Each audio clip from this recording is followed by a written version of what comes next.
오늘 열왕기상 19장은 엘리야의 이야기지만 이 엘리야가 하나님 앞에 세워져서 어떻게 회복이 되고 또 어떻게 새로운 사명의 현장으로 떠나게 되는가, 그 과정을 추적하면서 3주를 마치는 저와 여러분들에게 똑같은 일관된 은혜가 엘리야에게 임했던 것처럼 오늘 이 새벽에 여러분들에게도 임해지기를 축복합니다.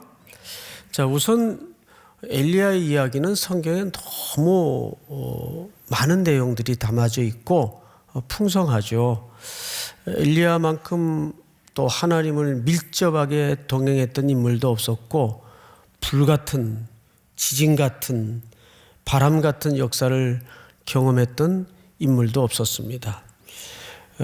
그런 역사 속에 가장 하이라이트는 갈멜산 위에서 850여 명의 우상 숭배 선지자들과 소위 이제 요즘 표현으로는 맞짱을 뜨는 그런 놀라운 역사가 8장에 빼곡히 담아져 있죠. 그리고 그리스 신학가로 그들을 데리고 가서 전부 죽입니다.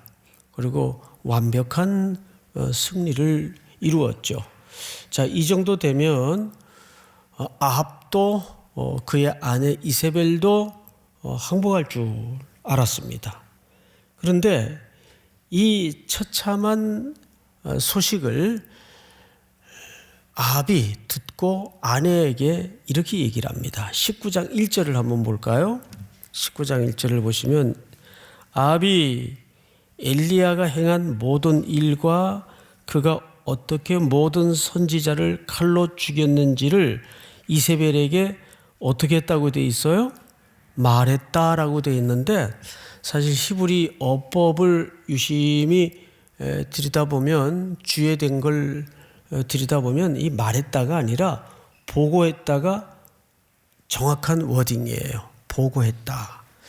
그러면 이 어법으로 봐서 이 나라의 실질적인 실권자는 누구란 얘기입니까? 이세벨이라는 얘기입니다. 아시는 것처럼 이세벨은 이방 신상을 섬기는 이방 여인이에요. 그리고 아합과 결혼을 한 것은 정치적이고 다분히 정략적인 결혼입니다. 그리고 이스라엘은 이 아합 왕조에 들어서서 전 국가가 철저하게 우상 숭배의 나라로, 혼합주의에 빠진 나라로 전락을 하고 말아요. 그리고 실질적으로 하나님이 섬기는 나라가 아니라, 아합이 섬기는 나라가 아니라 이세벨이 주도하는 나라로 전락을 하고 말았습니다. 그래서 왕마저도 사실 실권이 지금 없어요. 그냥 자기 아내 이세벨에게 전전긍긍하면서 보고하는 그런 형국이 되고 말았습니다. 자, 그러자 이세벨이 야, 이거 큰일 났다 어떡하나 이러는 것이 아니라, 이것이 영적인 대결 구도이다 보니까 2절을 보시면 이세벨이 사신을 엘리야에게 보내어 이르되 내가 내일 이맘때에는 반드시 네 생명을 저 사람들 중 한 사람의 생명과 같게 하리라. 그렇게 하지 아니하면 신들이 내게 벌 위에 벌을 내림이 마땅하니라 한지라. 그러고 나서 가만히 보면 엘리야에게 이세벨이 뭐 어떻게 한 기록이 아무것도 없어요. 그냥 요즘 식으로 표현을 하면 공갈 협박만 한 거예요. 아무것도 행동을 취한 게 없어요. 어디 뒤에 그런데 혹시 찾으면 저한테 얘기 좀 해주세요. 없어요. 그런데 그 우상 숭배자의 엄포에 마차를 달리고 850대 1의 그 놀라운 승리를 일구어냈던 엘리야가 한 방에 무너집니다. 그리고 그때부터 주랭랑을 치는데 그 걸음을 잘 들여다보십시오. 몇 절을 보시냐 하면 3절, 그가 이 형편을 보고 일어나 자기의 생명을 위해, 이 네핏이라고 되어 있는데 이 말은 이런 뜻입니다. 자기 신념과 소신이 무너진 걸 보고 그는 자기 육체의 생명을 위해서 도망을 합니다. 근데 어디로 도망가냐면 이 형편을 보고 일어나 자기의 생명을 위해 도망하여 유다에 속한 어디에 이르렀어요? 브엘세바. 오늘 이 지명을 잘 머릿속에 담아두시기 바랍니다. 브엘세바, 세바라는 말은 일곱이라는 뜻이죠. 7개의 운물이 있는 곳 정도로 보시면 정확할 겁니다. 브엘세바에 이르러 자기의 사환을 그곳에 머물게 하고 자기 자신은 광야로 들어가 하룻길쯤 가서 한 로뎀나무 아래에 앉아서 자기가 죽기를 원하여 이르되 여호와여 넉넉하오니 지금 내 생명을 거두시옵소서. 자, 여러분, 지금 엘리야의 이 행로가 모순이죠. 도망갈 때는 뭘 위해 도망갔어요? 살기 위해 도망갔어요. 근데 지금 로뎀나무 밑에 두루누워서는 죽여달라 그래요. 뭐가 본심일까요? 뭐가 본심이에요? 죽는 게 본심이에요? 사는 게 본심이에요? 예, 사는 게 본심이에요. 그럼 왜 죽여달라 그래요? 이거는 사실 죽고 싶어서 죽여달라기보다는 누구에 대한 항변일까요? 네, 하나님에 대한 항변입니다. 어쩌면 우리의 모습과 이렇게 닮은 꼴인지 모르겠어요. 우리도 비명이 터져 나올 때는 이런 아우성이 내 안에 북받칠 때는 내 속에 그 안에 본심이 담겨 있잖아요. 누군가 눈물이 터지고 비명이 터질 때는 사실 그 속에는 살려달라는 얘기고 살고 싶다는 본심이 담겨져 있다고요. 도망칠 때는 살려고 도망쳤는데 정작 광야의 하룻길쯤 들어가서 홀로 로뎀나무에 누워서 뭐라고 그래요? 죽여달라 그래요. 그러면 이 행로 자체가 사실은 굉장히 모순이란 말이에요. 그래서 여기서 저는 문맥을 유심히 보니까 이 엘리야가 죽겠다는 게 본심이 아니에요. 하나님에 대한 원망이 본심이에요. 하나님, 흐름을 이렇게 망가뜨리는 법이 어디 있습니까?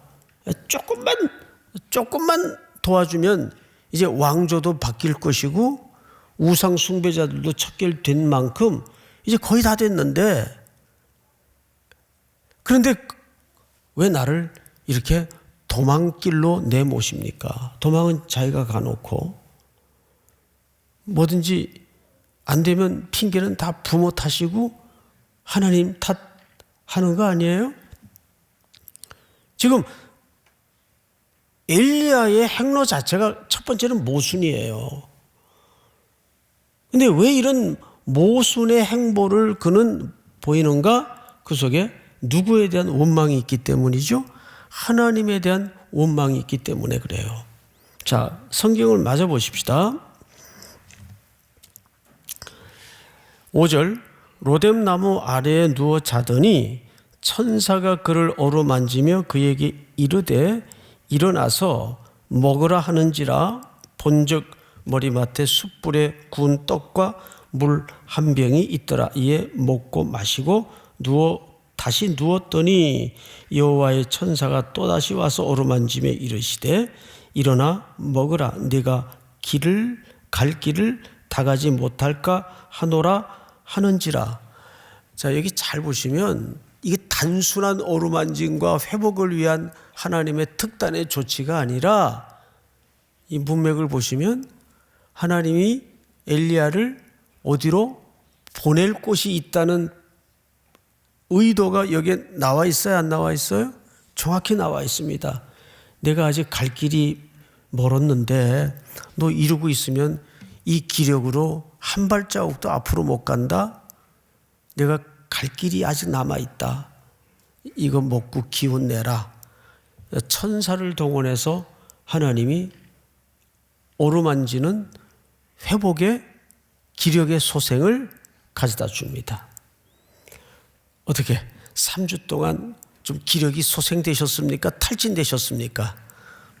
더 탈진된 느낌이죠?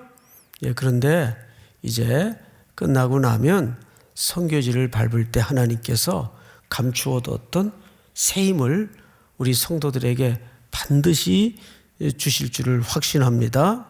예, 확신합니다. 예. 원래 이 3주간의 특세는 격렬한 영적인 전쟁이기 때문에 탈진이 돼요. 육체와 싸워야죠. 시간과 싸워야죠.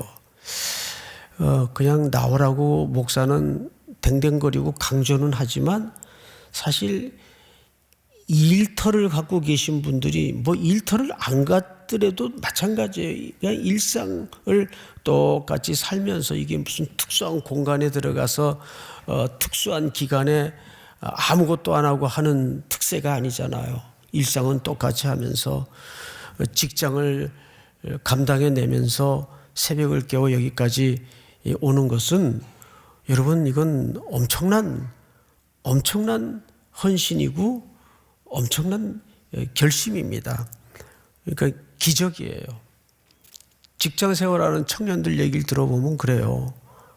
이 특수 3주 이 기적이라고. 전출하는 게 기적이라고. 자, 아직 엘리야에게는 어딘가 갈 데가 있단 말이에요.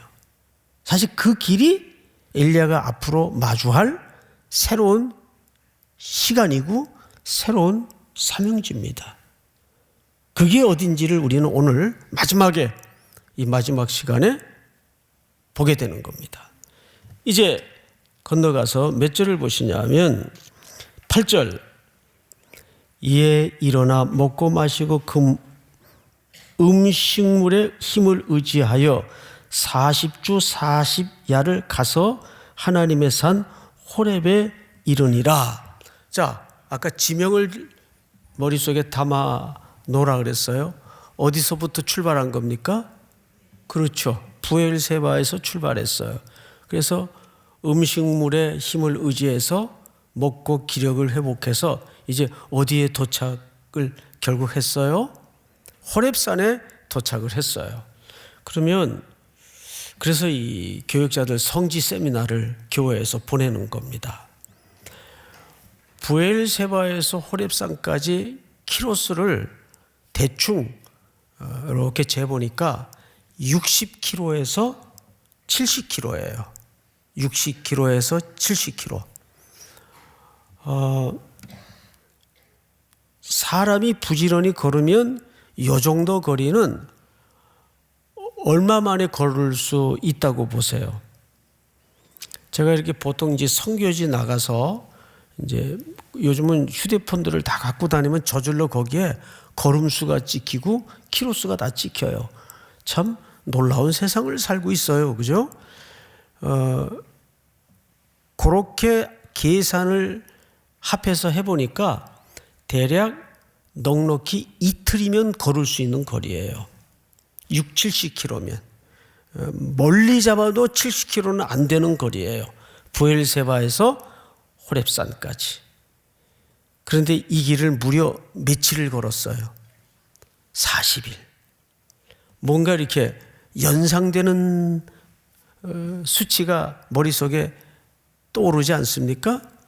이스라엘 백성들이 광야에서 몇 년을 돌아다녀요? 40년을 돌아다녀요.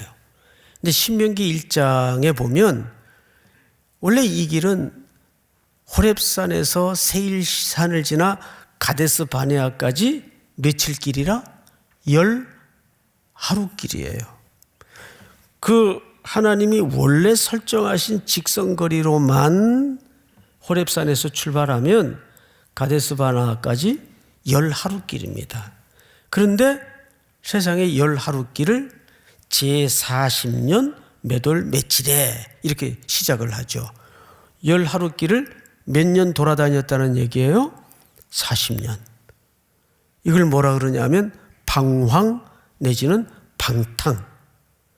방탕이라는 말은 윤리적 도덕 개념이 아니고 하나님의 불순종한 세월을 방탕이라고 얘기하는 겁니다. 왜 10하루면 들어갈 길을 40년, 11년이면 10하루면 들어갈 길을 40년 돌아다닌 이유가 뭐예요? 불순종이에요. 지금 이 길은 아무리 짧게 잡아도 이틀 부지런히 걸으면 충분히 이룰 수 있는 거리인데 오늘 여기서는 40주야를 걸렸어요. 그러면 이 호렙산에 오기까지 엘리야가 어떻게 왔다는 얘기일까요? 여기서 계속 가야 되는가? 이 길이 여전히 맞는 길인가? 많은 생각, 많은 주저함, 많은 방황, 가로 마로 주저앉았다가 그래도 한번 가보자. 뭐 여러 가지 어수선한 마음을 가누지를 못해서 40일 걸려서야 호렙산에 어쨌든 도착이 됐어요. 우리도 이렇게 삶을 살다 보면 꼭 어떤 사안에 대해서 이렇게 머뭇거리는 시간들 반드시 있습니다. 물론 그런 시간마저도 하나님께서 유의미하게 바꾸시는 분이 분명 하나님이십니다. 자, 그는 결국 호렙산에 도착을 했어요. 호렙산은 잘 아시는 대로 이스라엘 백성들이 출애굽에서 처음 도착지입니다. 즉 하나님의 말씀을 받던 현장이에요. 자, 어떻게 되었는가? 이제 오늘 본문부터 조금씩 찾아보도록 하겠습니다. 9절. 엘리야가 그곳 굴에 들어가 거기서 머물더니, 그러니까 사실상 엘리야는 숨고 싶었던 겁니다. 더 이상 이 선지자직 사임서 제출하고 이미 사실 하나님 앞에 통보한 거예요. 로뎀나무 밑에서.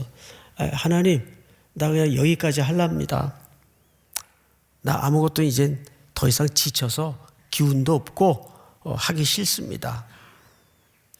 이미 선지자직을 사임서를 하나님 앞에 제출한 거예요. 탈진이 돼가지고. 그래서 굴에 숨습니다. 성경을 잘 보세요. 9절. 그곳 굴에 들어가 거기서 머물더니 여호와의 말씀이 그에게 임하여 이르시되 엘리야야 네가 어찌하여 여기 있느냐. 여러분, 이거는 정확히 장소를 물은 거예요. 너 왜 이러고 있느냐? 그런 의미가 아니라 장소를 물은 겁니다. 네가 어찌하여 여기 있느냐라고 물었을 때는 그것이 장소라면 엘리야는 지금 이렇게 은둔하기 위해서 굴에 들어와 하나님의 시선에서는 지금 이렇게 허로운 시간을 보낼 여유가 없어요. 지금 엘리야는 그리고 여기 있어야 된다는 뜻일까요? 여기 있어서는 안 된다는 뜻일까요? 지금 이 자리에 있어서는 안 된다는 뜻이에요. 네가 어찌하여 여기 있느냐? 아담아, 아담아, 네가 어찌하여? 똑같은 질문이에요. 그런데 이 질문이 어디에 또 한 번 등장을 하냐 하면 13절을 보세요. 다 같이 13절 시작. 엘리야가 듣고 겉옷으로 얼굴을 가리고 나가 굴 어귀에 섬에 소리가 그에게 임하여 이르시되 엘리야야 내가 어찌하여 여기 있느냐. 네, 잘 아시는 것처럼 항상 같은 표현이 성경에 2번 등장할 때는 확증과 강조라는 의미가 있다고 말씀을 드렸어요. 이라는 표현은 네가 어찌하여 여기 있느냐를 하나님께서 연거푸 2번씩 말씀하십니다. 그러니까 지금 엘리야는 이렇게 굴 안에서 머뭇거리고 있을 상황이 아니라는 이야기를 성경이 강하게 하고 있는 거예요. 그런데 2번째 똑같은 얘기를 하실 때 어떤 전조 상황이 있었는가를 유심히 들여다보십시다. 성경을 제가 읽겠습니다. 11절. 여호와께서 이르시되 너는 나가서 여호와 앞에서 산에 서라 하시더니 여호와께서 지나가시는데 여호와 앞에 크고 강한 바람이 산을 가르고 바위를 부수나 바람 가운데 여호와께서 계시지 아니하며 바람 후에 지진이 있으나 지진 가운데 여호와께서 계시지 아니하며 또 지진 후에 불이 있으나 불 가운데에도 여호와께서 계시지 아니하더니 불 후에 세미한 소리가 있는지라 이렇게 돼 있어요. 자, 여러분, 하나님께서 처음에 보여주신 게 뭐죠? 크고 강한 바람이에요. 2번째는요, 지진이에요. 온 천지가 진동하는 지진을 보여주셨어요. 마지막 3번째는요, 불 가운데 역사하셨어요. 그리고 이제 세미한 음성 가운데 하나님이 임재하여 엘리야에게 나타나십니다. 마지막 볼까요? 불 후에 세미한 소리가 있는지라 엘리야가 듣고 겉옷으로 말씀을 가리고 나아가 굴 어귀에 섬에 소리가 그에게 임하여 이르시되 엘리야야 네가 어찌하여 여기 있느냐? 그가 대답하되 내가 만군의 하나님 여호와께 열심히 위별하오니 이는 이스라엘 자손의 주의 언약을 버리고 주의 대전을 헐며 칼로 주의 선자들을 죽였음이오며 오직 나만 남았거늘 그들이 내 생명을 찾아 빼앗으려 하나이다. 열심히 유별하다는 말도 이 2차례 계속 나온 표현입니다. 이 만군의 하나님 또는 만군의 여호와라는 말은 짜바 엘로힘이라는 말이에요. 짜바. 이 말은 전쟁에 능하신 하나님, 무장하시는 하나님. 이거는 엘리야가 의도적으로 그냥 하나님이라고 표현을 안 하고 만군의 하나님이라고 표현을 한 거예요. 짜바 엘로힘. 왜 그랬을까요? 하나님은 충분히 이 상황을 뒤집을 수 있도록 힘도 주시고 강력하게 도와주실 수 있는 힘 있는 하나님이 아닙니까? 그런데 나는 그 하나님만 믿고 열심히 유별한데, 여기 열심이라는 말은 질러스, 질투라는 뜻이에요.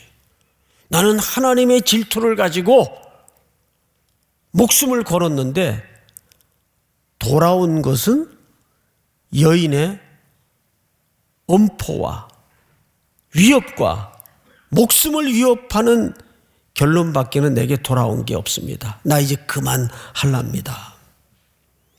그러면 그 굴 앞에 하나님이 4가지의 그림을 왜 보여주셨을까요?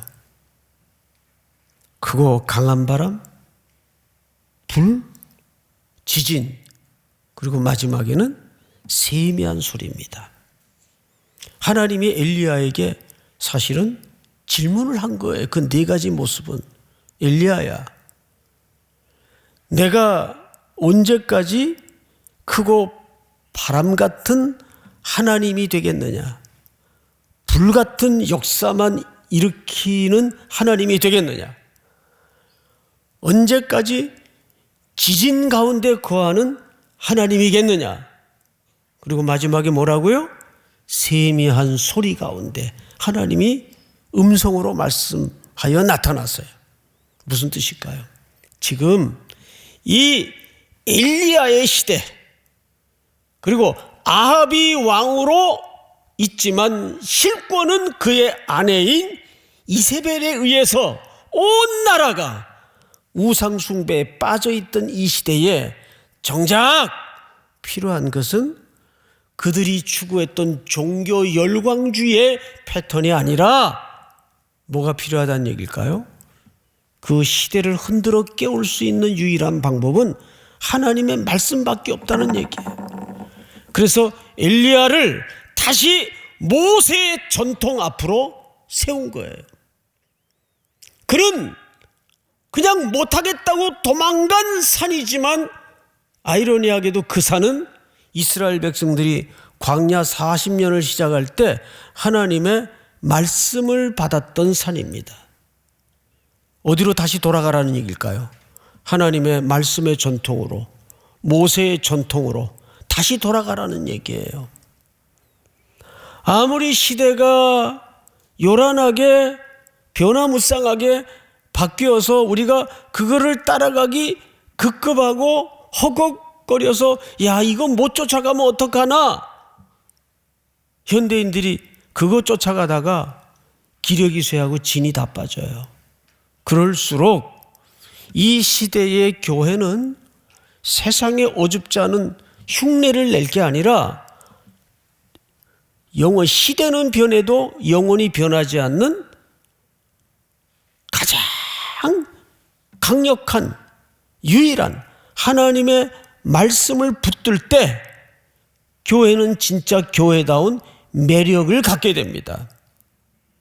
어줍지 않은 세상의 흉내를 낸다고 교회가 매력을 갖는 것도 아니고, 그런 건 세상이 더 잘해요.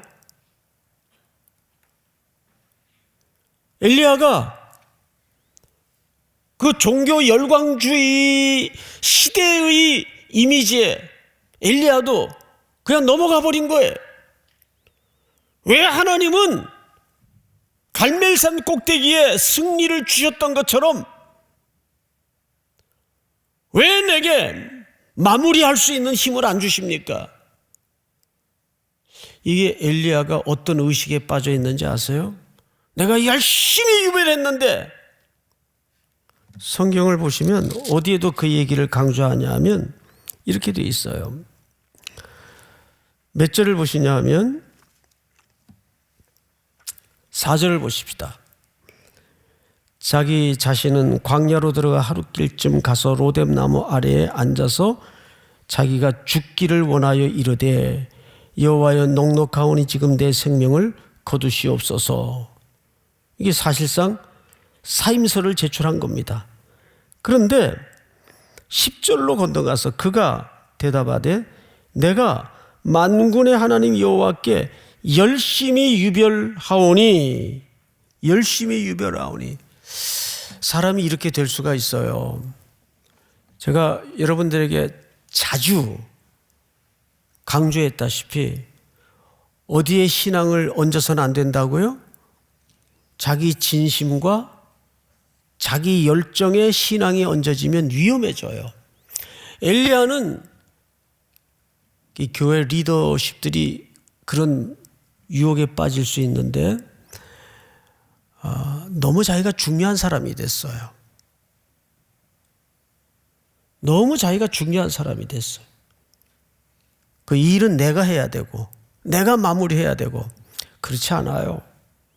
하나님이 전능하신 분이기 때문에 마음만 잡수시면 지푸라기 같은 인생도 들어서 산을 부수고 천지를 진동케 하실 수 있는 분이 누구십니까? 하나님이세요. 여러분, 그래서 로마서 11장에 보면, 로마서 11장을 좀 한번 같이 보십시다. 우리 4절 5절을 짧으니까 같이 읽읍시다. 시작.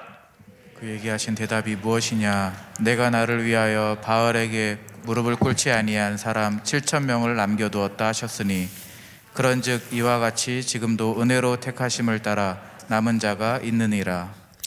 남은 자가 있는데 7,000명을 남겨두셨대요. 근데 그들이 유별나서 남겨두신 게 아니라 성경은 뭐라고 정확하게 인식토록 합니까?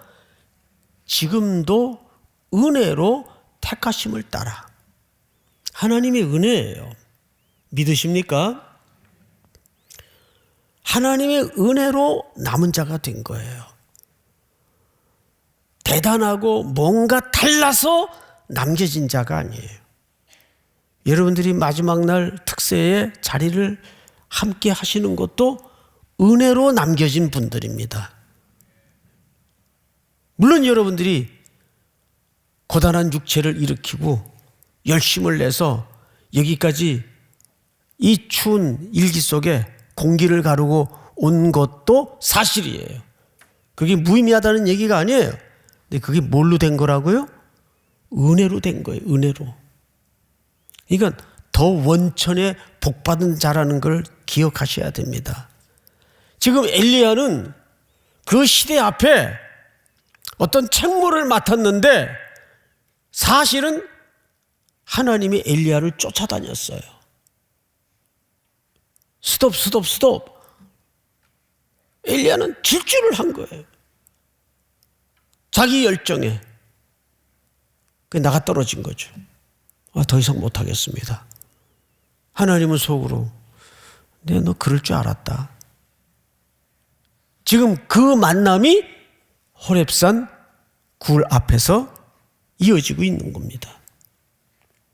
자, 이제 마지막으로 이런 엘리야를 하나님이 어디로 보내시는가 한번 볼까요?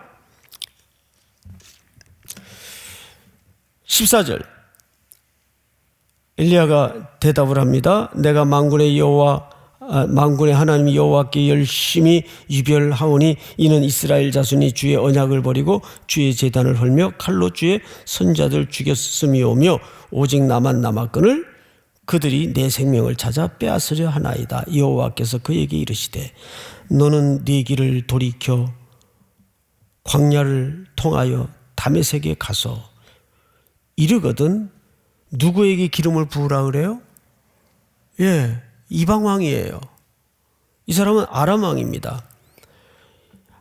하사엘에게 기름을 부어 아람의 왕이 되게 하고, 이게 첫 번째 하나님이 엘리야를 새로 일으켜서 보내신 소명과 사명의 현장이에요. 두 번째 현장이 어딘가 보십시오. 또 너는 님시의 아들 예후에게 기름을 부어 이스라엘의 왕이 되게 하고, 또 아벨무올라 사밧의 아들 엘리사에게 기름을 부어 너를 대신하여 선지자가 되게 하라. 여러분 이제 앞을 보십시다. 세 가지 현장으로 엘리야를 보내십니다. 이방 땅으로 제일 먼저 보내세요. 그리고 하사엘에게 기름을 부어서 아람의 왕이 되게 하라. 두 번째 보낸 현장은 이스라엘 왕 될 사람 예후를 기름 부어서 이스라엘의 왕이 되게 하라. 마지막 보내신 현장은 어디입니까? 그의 후계자가 될 엘리사에게 보냅니다. 근데 그때 엘리사가 어디서 뭘 하고 있는지 잘 보세요. 19절 엘리야가 거기서 떠나 사밧의 아들 엘리사를 만나니 그가 12겨릿소를 앞세우고 밭을 가는데 자기는 12째 겨릿소와 함께 있더라. 자, 여러분, 그의 후계자가 될 사람은 어느 현장에 있었어요? 굴에서 기도하고 있었나요? 산꼭대기에 올라가서 특별한 계시를 받고 있었나요? 아니에요. 12겨릿쯤 되는 걸 보아서 꽤 사는 집안의 아들이었던 것 같습니다. 그는 밭을 갈고 있었어요. 농사를 짓고 있었어요. 일상의 현장에 있었어요. 이제 그 때가 되었기에 엘리야를 통해서 그를 역사의 전면에 드러내시는 거예요. 자, 여기에서 보면 하나님은 세상과 전혀 동떨어진 어떤 신선 노름하는 곳에 엘리야를 새로운 소명의 현장으로 이끌어 놓질 않아요. 이방의 역사, 세속의 역사, 그리고 준비되어 있었던 하나님의 사람 엘리야에게 각각 순서대로 보내십니다. 이게 뭐죠? 제가 유진 피터슨 씨의 글 한 줄을 띄워드릴 테니까 전체가 한번 같이 읽어보십시다. 아주 중요한 의미가 담아진 글입니다. 우리 다 같이 한번 시작. 성숙이 일어나는 환경이란 조용하고 명확하지 않고 인내해야 하고 인간의 통제와 관리에 종속되지 않는 환경이다. 한 번만 더 읽읍시다. 시작. 성숙이 일어나는 환경이란 조용하고 명확하지 않고 인내해야 하고 인간의 통제와 관리에 종속되지 않는 환경이다. 여기 글을 그대로 띄워두십시오. 인간의 통제와 관리에 종속되지 않는 환경이다. 맞습니까? 틀립니까? 맞습니다. 항상 우리의 기대대로만 하나님의 역사는 움직여지질 않아요. 때로는 불처럼, 때로는 지진처럼, 때로는 바람처럼, 때로는 주의를 집중해서 귀 기울여야 되는 세미한 소리 가운데 그렇게 하나님은 역사하실 수 있습니다. 근데 그게 전부 어디에 감춰져 있다는 얘기일까요? 성경 이 유진 피터슨 목사님의 글을 보시면 성숙이 일어나는 환경이란 조용하고 이렇게 들리지 않아요. 조용하고 또 어떤 때는 명확합니까? 명확하지 않습니까? 명확하지 않아요. 그래서 제가 어제 읽었던 책 내용을 설명하면서 이런 말씀을 드렸어요. 진짜 그러고 보니까 감추어진 시간이라는 것은 다가오지 않는 시간이 아니라 현재의 시간이라고 말씀을 드렸어요. 왜? 우리가 늘 오늘도 일상을 살아가야 되는데 그 일상의 시간이 뭘 감추고 있다고요? 미래의 어떤 중요한 단서와 그림을 감추고 있다고요. 믿습니까? 오히려 우리 앞에 다가올 미래에 대한 어떤 그림들은 정확하고 명확해요. 근데 늘 그것이 그 동기가 그 씨앗이 오늘이라는 현재라는 시간 속에 감춰져 있어요. 그래서 조용하고 명확하지 않고 뭐 해야 돼요? 인내해야 하고 인간의 통제와 관리에 종속되지 않는 환경이다. 어떻습니까? 결론이 애매한 것 같습니까? 아닙니다. 요즘 일상신학이라는 주제가 아주 화두입니다. 그렇구나. 하나님께서 우리를 부르신 현실은 일상이라는 현실이에요. 보화를 발견했던 농부도 소작농인데 오늘도 그 밭에 나가서 땀을 흘리고 가족들을 먹여 살리기 위해서 그냥 곡괭이질을 해야 돼요. 거기 무슨 대단한 비전, 대단한 사명이 그 사람에겐 있을 수가 없어요. 오늘 하루 급급하게 생계를 위해서 허덕이는 그 일상 속에서 뭐가 감춰져 있었습니까? 보화가 발견되는 거예요. 보화가 감춰져 있었습니다. 오늘도 여러분들이 마주할 일상이라는 그 밭에 틀림없이 보화가 감추어져 있을 겁니다. 어제도 말씀을 드렸죠? 도망간 광야예요. 이제 눈을 감아도 어디가 거칠고 어디가 바위가 많을지 이쯤 되면 바람이 어디로 부는 데인지 모세가 귀신같이 알아요. 40년을 양떼 소떼를 몰면서 그 광야를 허허롭게 돌아다녔으니 얼마나 잘 알까요? 벗이 있어요. 말동무가 있어요. 그런데 훗날 민족을 구원하기 위한 소명의 현장이 그 광야가 될 줄이야 어떻게 알았어요? 그게 감추어져 있었다고요. 오늘이라는 시간 속에. 참 그 주부들의 일상을 유심히 보면 인간적인 눈으로는 딱해요. 그냥 매일 돌아서면 반찬 준비해야 되고 밥 걱정해야 되고 그렇다고 무슨 업적이 쌓이는 것도 하고 쿠폰제가 있어서 쿠폰이 쌓이는 것도 아니고 그냥 똑같아. 일상이에요. 근데 그 속에서 자녀들이 자라주고 가족들이 성숙이 되고 그 주부들의 일이 우습게 생각돼서요? 아니란 말이에요.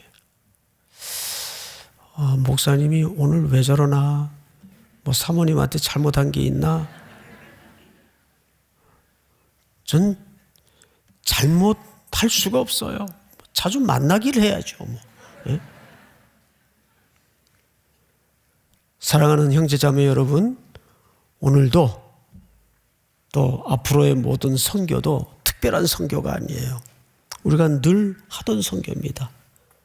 그 속에서 하나님의 나라가 품어지고 꿈꾸어진다는 사실 앞에 묵묵히 또 마주하는 일상을 감당할 수 있는 일상의 소명자, 선지자들이 될 수 있기를 주님의 이름으로 축원하고 축복합니다. 우리 다 일어나십시다. 선한 능력으로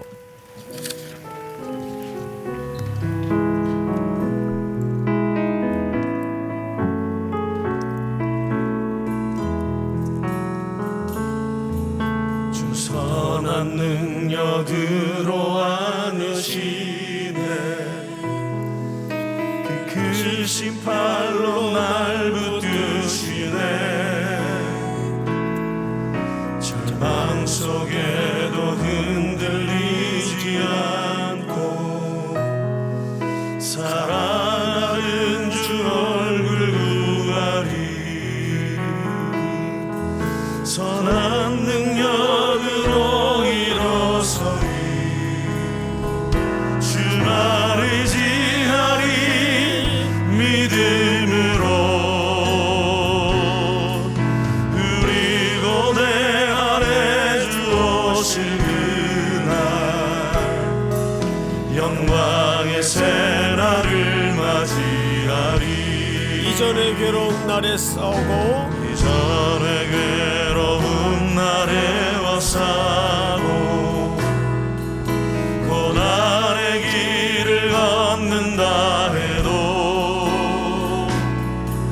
주님께 모두 맡기누리여무 끝내 승리의 날을 맞으리 선한 능력으로 일어서리 주만 의지하리 믿음으로 우리 고대 안에 주 오실 그날 영광의 새날을 맞이하리 주님이 마신 고난의 쓴잔을 우리도 감사하며 받으리 주님의 남은 고난 채워가며 예수와 복음 위에 살리라 선한 능력으로 일어서리 주만 의지하리 믿음으로 우리 고대 안에 주 오실 그날 영광의 새날을 맞이하리 영광의 새날을 선한 능력으로 선한 능력으로 일어서리 주만 의지하리 주만 의지하리 믿음으로 우리 고대 안에 주 오실 그날 영광의 새날을 맞이하리 우리 고대 안에 주 오실 그날 우리 고대 안에 주 오실 그날 영광의 새날을 맞이하리 기도하겠습니다. 은혜로 택함을 입어 이 시대의 남은 자로 우리를 일상회로 초대해 주시고 불러주신 은혜를 감사합니다. 주님, 오늘도 우리 성도들이 저 길을 떠납니다. 1, 2월 2달여간 밟을 우상의 땅에 하나님의 통치와 하나님의 나라가 신실히 임할 수 있도록 저희들을 사용하여 주시옵소서. 우리 청년들이, 성도들이 밟는 곳에 주의 통치가 임하여 하나님을 경배하며 주를 높이는 찬송의 소리가 어우러질 수 있도록 도우시고, 3주 동안 새벽마다 이곳에 엎드려 부르짖은 모든 기도의 제목들이 주 안에서 신실히 결실하고 열매 맺도록 함께하여 주시옵소서. 내가 아니라 언제나 하나님이 내 인생의 주어가 되게 하시고, 오늘도 그 현장은 하나님께서 우리를 보내신 일상의 소명의 자리임을 잊지 않도록 함께하여 주시옵소서.